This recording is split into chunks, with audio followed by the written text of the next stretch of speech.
I'm going to tell you a story that will give you an idea of why stories are important. About 300 years ago on the west coast of Africa, there was a gathering of griots. Those were actually storytellers, musicians, drummers, custodians of culture, history, oral librarians. And in this meeting, the drums were in the background, and there was a palpable air of excitement. One of their number was going to be chosen to go on a fantastic journey. They were going to travel to another time, in another place, and have an opportunity of interacting with their counterparts in another era, other communications professionals, and bring back to them what they've learned.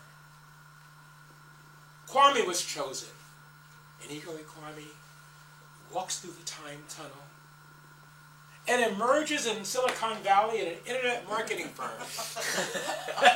And there at this conference table is Chad, khakis and all, waiting to talk about the evolution of communication in the Web 2.0 world.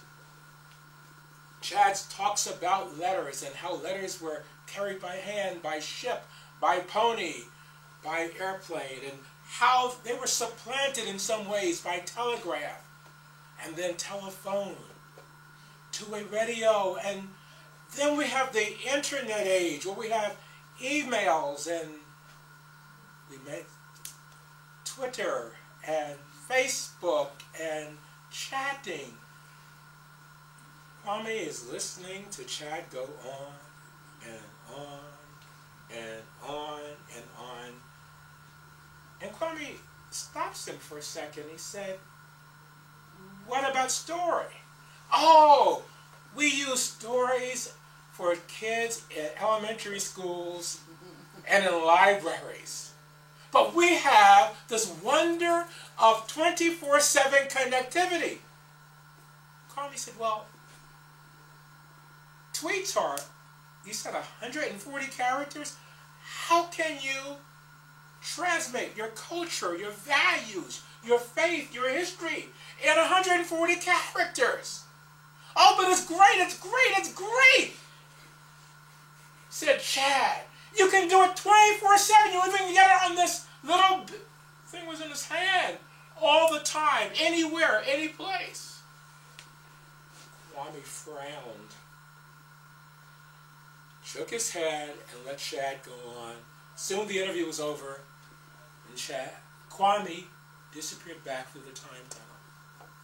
And when he arrived back at the griots gathering, they were excited about seeing him. "What did you learn, Kwame? What did you learn?"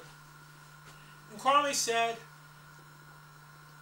"I've gone to a place where there is primitive communication that's getting worse and worse and worse. And by the way, they don't know it's getting worse. They're happy about it. You should be really thankful that you storytellers, you have music and rhythm and stories, you griots, you can transmit your culture.